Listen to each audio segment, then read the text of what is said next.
In this video, we're going to briefly demonstrate how a thread leader should review submissions into Xcredit. To access Xcredit from the student source, you'll click on the faculty source link in the upper right, and then the Xcredit link under Faculty Tools. This will take you to the login page. Click on Login, and you'll put in your user ID and password that you normally use for Oasis. Now I've actually already logged in on a demonstration site. This is what you'll see once you log in via that mechanism. To begin your review, you'll go over to the administration area in the bottom right. Click on Administration, and you'll only see a single option, Do Final Review. So you'll click on that. Then you may see multiple options here. If you are only a thread leader, you will only see thread review. But if you are both a thread leader and a system leader, you may see both options. Of course, to do a thread review, you'll just click on Thread Review, click Continue. Now what you see is a listing of the learning activities that have been submitted that the faculty members said that this was associated with your thread. So in this case, we have two demo submissions. Let's look and see all the information you have here. You have the title of the submission, you have the academic year, and you have the student level, and you have the name of the faculty member who did the submission. And you can also see the status. It's not yet been reviewed, and you can see when it was updated. And here is a second submission, again with the same sort of information. So let's look at this first submission. Now, what you see here are the descriptive data that have been provided by the faculty member whenever they submitted their learning plan.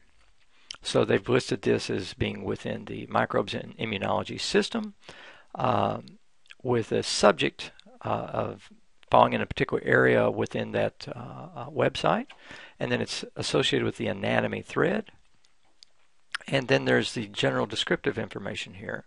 So these are the instructions to the student on how they would use the materials that are available. For instance, there may be multiple handout files. There could be a PowerPoint presentation. There might be web links and so forth. So these are the instructions given to the students actually on the instruction page.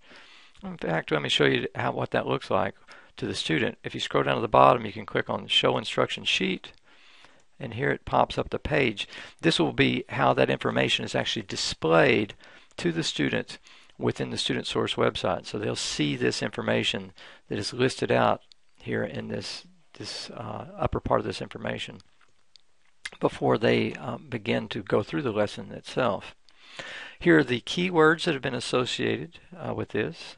Anatomy of the immune system, the author, there might be multiple authors if it's being team taught, and then you actually have the learning activities themselves. And you can see whether they're handouts or presentations. You can see the activity type. In this case, it says it's a patient presentation. Services means are there required services by the simulation center, by the TBL team, by the standardized patients and so forth. In this case, there were no additional services listed. And then you can see the learning objectives that are listed out here for this particular activity. So you'll be able to look at the actual materials. In this case, these are false links to HTML links. It's just a link back to Google.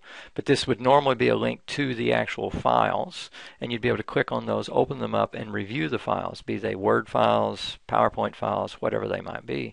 And you can review them for accuracy and appropriateness according to the reviewer guidelines, which we've given you separately. You can also review the descriptive information. And if you find that there are errors associated in that information, you can fix these. So for instance, up here in this general information, maybe you just caught a typo somewhere in this. You can just click the Edit button, and you can come in and edit this information. And we'll say after instead of before. And then hit Save and Review, and now we've completed that.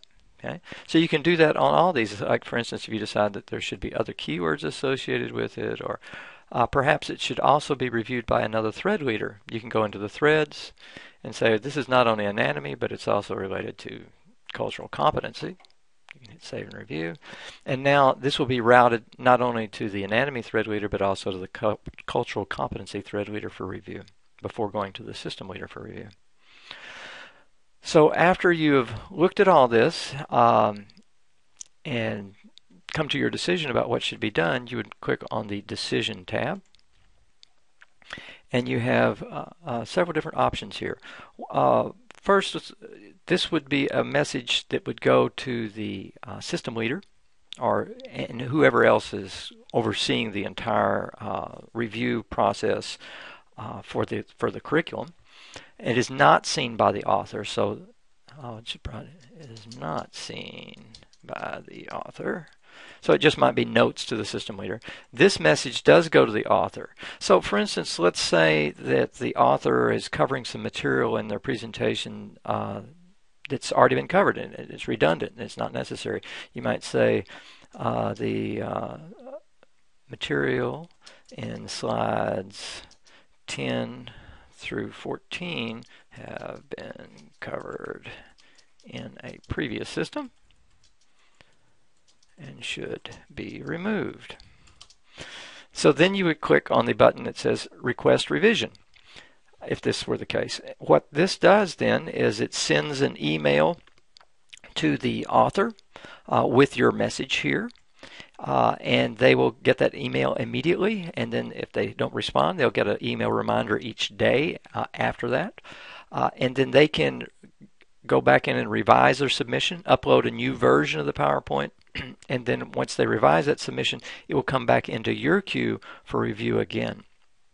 So let's say that you've looked at it the second time now, and you think it's all good, and you just make some note to the author, this looks great, and then you would hit Approve. Now whenever you hit Approve, it sends it on to the system leader for approval, and they review it according to their guidelines.